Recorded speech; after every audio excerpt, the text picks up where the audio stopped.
အားလုံးပဲမင်္ဂလာပါ UK Match Day ရဲ့ Facebook နဲ့ YouTube Channel ကနေကြိုဆိုပါတယ်ဆိုတော့ဟိုတနေ့ညကကစားခဲ့တဲ့ Liverpool နဲ့ Tottenham Hotspur ပွဲမှာဒီ Spurs အသင်းရဲ့အဓိကတိုက်စစ်မှု Hurricane တယောက်ခြေချင်းဝတ်ဒဏ်ရာရရှိသွားခဲ့တယ်အဲ့ပွဲအတွင်းမှာပဲသူ့မှာခြေချင်းဝတ်ဒဏ်ရာကဖေကောညာရောနှစ်ဖက်စလုံးမှာရတယ်ဆိုတော့ပွဲပြီးမှာနီးပြမော်ရီညူကတော့ဒီ Hurricane ရဲ့ခြေချင်းဝတ်ဒဏ်ရာနဲ့ပတ်သက်လို့ဒါသူ့ရဲ့ဖေရောညာရောနှစ်ဖက်လုံးမှာနာသွားတယ်ဆိုတဲ့အကြောင်းပြောထားတယ်ပထမပိုင်းမှာသူဒဏ်ရာရလို့လူစားလဲခဲ့ရတဲ့အတွက် Tottenham ဟာဒုတိယပိုင်းမှာလုံးဝ struggle ဖြစ်ခဲ့တယ်ဆိုတော့အဲ့ဒါနဲ့ပတ်သက်လို့ Spurs အသင်းဘက်ကတိုက်စစ်ပိုင်းမှာဘလူးပုံစံနဲ့ခီးဆက်မလဲဆိုတော့ club သင်းဘက်ကတော့သူ့ကိုမျှော်လင့်ထားတာက2ပတ်နဲ့3ပတ်ကြာအနားယူရနိုင်တယ်တချို့ report တွေမှာတော့တစ်လလောက်ထိတောင်နားနိုင်တယ်လို့ဖော်ပြထားတယ် Tottenham အနေနဲ့လက်ရှိမှာဒီ Premier League Champion ဆုအတွက်မျှော်လင့်ချက်ရှိနေသေးတဲ့အချိန်မှာသူတို့ရဲ့အဓိကတိုက်စစ်မှုနာသွားတာဟာတကယ့်ကိုအရေးကြီးတဲ့အချိန်ကြမှာဆိုးွားတဲ့အခြေအနေမျိုးနဲ့ရင်ဆိုင်နေရတာပါပြဿနာကဂိမ်းဒဏ်ရာရသွားတာက Tottenham တိုက်စစ်လုံးရဲ့ရန်ရာတစ်ခုလုံးကိုရပ်သွားစေတဲ့သဘော။ဘာကြောင့်လဲဆိုတော့ Song နဲ့ Kane ရဲ့ link အတွဲကနေ Song ရဲ့ဒီဟာဒီတွင်းကိုတွေအများစုက Hurricane ဖန်ပေးတာ။တစ်ဖက်မှာလေဒီ Hurricane ရဲ့ဒီ Mourinho ရဲ့ style အသစ်ဖြစ်တဲ့ဒီနံပါတ်10 rule ပေါ့သူကို center forward တုံးတာမကနံပါတ်10 rule ထိ deep in rule ထိဆင်းကိုင်းပြီးတော့မှ Kane နဲ့တစ်ဖက်ကတောင်ပန်တွေကိုပြေးကိုင်းတဲ့ပုံစံကစားတဲ့အကွက်မှာ Kane ဟာတကယ့်ကိုအရေးပါတယ်။ဆိုတော့ Mourinho အနေနဲ့ဒီနေရာကိုဘယ်သူကိုအစားထိုးမလဲ။ဆောင်းရသည့်ဈေးကွက်ပိတ်ဖို့လေရက်ကဘလောက်မှမလိုတော့ဘူးအဲ့အချိန်မှာ Spurs ဘက်ကလည်းဘသူတွေကိုခေါ်မလဲဆိုတာလည်းရှိတယ်ဒါပေမဲ့ခက်တာက Daniel Levy ကတော့ဆောင်းရသည့်ဈေးကွက်မှာသူတို့အနေနဲ့ကစားသမားအသစ်ခေါ်ရေးထက်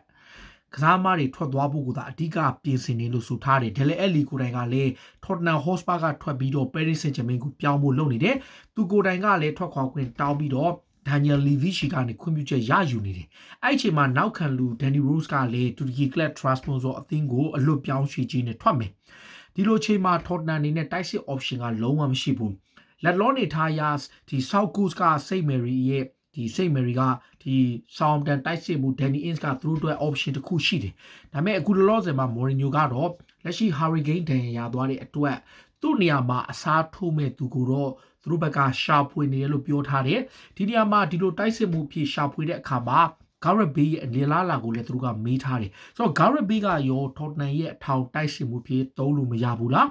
Gareth Bale အနေနဲ့လက်ရှိမှာ Spurs အသင်းမှာဒီ Mourinho ရဲ့အသင်းမှာတောင်ပန်ကစားသမားနေရာမှာပါဝင်ခွင့်မရဘူးဆိုတော့သူ့ကိုတိုက်စစ်မှုဖြစ်ပြောင်းလဲသုံးသင့်တယ်ဆိုတဲ့ Spurs ကစားသမားဟောင်းတွေရဲ့အကြံပြုချက်တွေမီဒီယာတွေကမေးထားတာတွေကိုတော့ Mourinho ကဟိုတနေ့က press conference မှာပြောသွားတာက Gareth Bale ဟာကျွန်တော်အမြင်တောင်ပန်တိုက်စစ်မှုတယောက်သာဖြစ်တယ်အထောင်တိုက်စစ်မှုတယောက်မဟုတ်တဲ့အတွက်ကြောင့်တိုက်စစ်မှုတယောက်လှုပ်လေလှုပ်ထားရှိတဲ့တိုက်စစ်မှုတယောက်လှုပ်နိုင်တဲ့စွမ်းအားမျိုးသူ့မှာမရှိဘူးအဆိုဒီဘယ်လိုပြောမလဲHurricane ရှိကနေရတဲ့ကျွန်တော်တို့ရဲ့ offer ဖြစ်တဲ့ hold up play ရမယ် passing ကောင်းမယ်ဒါ finishing ပိုင်းပေါ့ဒီပိုင်းတွေမှာ finishing ပိုင်းမှာ Gareth Bale ပဲပူစရာမရှိပေမဲ့ဒါတိုက်စစ်မှုတယောက်ကအခန်းကဏ္ဍဟာဒီဘယ်လိုပြောမလဲဘလောက်ရေးပါတယ်တိုက်စစ်မှုတယောက်ကစွမ်းဆောင်ရည်တွေက Gareth Bale အနေနဲ့ကျွန်တော်အနေနဲ့မသိတော့ဘူး Gareth Bale ဟာတိုက်စစ်မှုကောင်းတယောက်မဟုတ်ဘူးတောင်ပန်ကစားမတယောက်သာဖြစ်တယ်ဆိုပြီးတော့သူ့ကိုအထောင်တိုက်စစ်မှုအဖြစ်ထားမဲ့ဒီမိကုန်းတွေအားလုံးကိုသူကညှင်းဆန်ထားတယ်ဆိုတော့ဒီနေရာမှာ Tottenham အနေနဲ့ဒီအရန်တိုက်စစ်မှုဖြစ်တဲ့ Carlo Vinicius ကိုပဲဆက်သုံးမလား Carlo Vinicius ကလည်း Tottenham ရဲ့ Europa League ပွဲနဲ့ FA Cup ပွဲအပါဝင်လိဖလားပွဲဒီပွဲတွေကိုပဲကစားရတယ်Premier League မှာဆိုရင်အပိုင်းလေးလောက်ပေါ့မဖြစ်မနေတကယ်အရေးကြီးမှသာအပိုင်းလေးလောက်ဝင်ကစားရတဲ့အချိန်မှာ Tottenham မှာတိုက်စစ်မှုပြဿနာအရန်ကိုတက်နေပြီပြဿနာက Hurricane ပေါ့ Hurricane ဟာနှစ်စဉ်နှစ်တိုင်းမှာသူ့ရဲ့ချီချင်းဝတ်ဒဏ်ရာဟာအမတန်ဒုက္ခပေးတယ်တရားဒီလုံးမှာအနည်းဆုံး4-5-6ပတ်ကတော့ပုံမှန်နားရတယ်ဒါသူ့အတွက်ဒီဘက်နောက်ပိုင်းနှစ်တွေမှာသူ့ရဲ့ချီချင်းဝတ်ဒဏ်ရာဟာသူ့ကိုအချိန်ချင်းဒုက္ခပေးနေတဲ့အတွက်အခုလက်ရှိနာသွားတာကသူတို့ပြောထားတာတော့2ပတ်3ပတ်လို့ပြောတယ်ပြီးခဲ့တဲ့နှစ်ကဆိုရင်ဒီရာသီကုန်နီးပါးအထိနားပြပြီးတော့မှရာသီကုန်ကနေ့မှပြန်ကောင်းလာတယ်ဒီလိုချိန်မှာကိန်းလိုကစားမတယောက်ကိုဆုံးရှုံးတဲ့အချိန်ဂျိုဆေမော်ညိုအနေနဲ့ဆောင်းတန်တိုက်စစ်မှုဒန်နီအင်းစ်ဘတ်ကိုလှည့်နေတယ်ဆောင်းတန်ကလည်းသူတို့ရဲ့တိုက်စစ်မှုက18လပဲစာချုပ်တက်တန်းကျန်တော့တယ်တကယ်လို့များစာချုပ်သစ်မချုပ်ဆိုနိုင်ခဲ့ရင်နောက်ရာသီမှာသူတို့အနေနဲ့တကယ်ကိုရှော့စည်းနဲ့ထောက်ရတော့မယ့်အချိန်ဒါကြောင့်ဆောင်းတန်ကတက်တန်းတိုးဖို့အိမ်စ်ကိုကျူးပန်းနေဒန်နီအစ်ကိုတိုင်ကချန်ပီယံလိဖုတ်ဘောဖြစ်တဲ့ဥရောပထိပ်တန်းလိပြိုင်ပွဲတွေရဲ့ပြိုင်ပွဲကိုကစားခြင်းတယ်သူကစားမဘွားကလည်း28-29နဲ့ရောက်နေပြီဆိုတော့တ တိတ်လည်းအချိန်မကျန်တော့တဲ့အခါမှာဒီသူကလည်းအသင်းပြောင်းကျင်တော့ Spa ဘက်က Danny Ings ကိုစောင့်ကြည့်နေတယ်ဒါပေမဲ့ခတ်တာက Tottenham အနေနဲ့ Danny Ings ကိုအပိသက်ဝယ်မှပဲရမယ်ဆောင်းတန်ကသိချတယ်ဘလို့မှအငားချမှာမဟုတ်ဘူးဒါသူတို့ရဲ့ main striker ဖြစ်တဲ့အတွက်ကြောင့်ဆိုတော့ Spa အနေနဲ့ option က Dele Alli ကိုအထောင်တိုက်စစ်မှုအဖြစ်ပဲထားပြီးတော့ပဲသုံးလားမော်ရီညိုအစောပိုင်းတုန်းကဒဏ်ရာပြဿနာတွေအများကြီးရှိတုန်းကအာလီကိုအထောင်တိုက်စစ်မှု force number 9ဖြစ်သူသုံးခဲ့ဘူးတယ်ဆိုတော့ option အနေနဲ့ Spa ဘက်က Dele Alli ကိုအသင်းမှာရအောင်ဆက်ထားပြီးတော့ဒီထောင်တိုက်စစ်မျိုးပဲသုံးလားဒါမှမဟုတ်ရှင်စုံကိုအထောင်ထားပြီးတော့ဘယ်ဘက်ချမ်းမှာ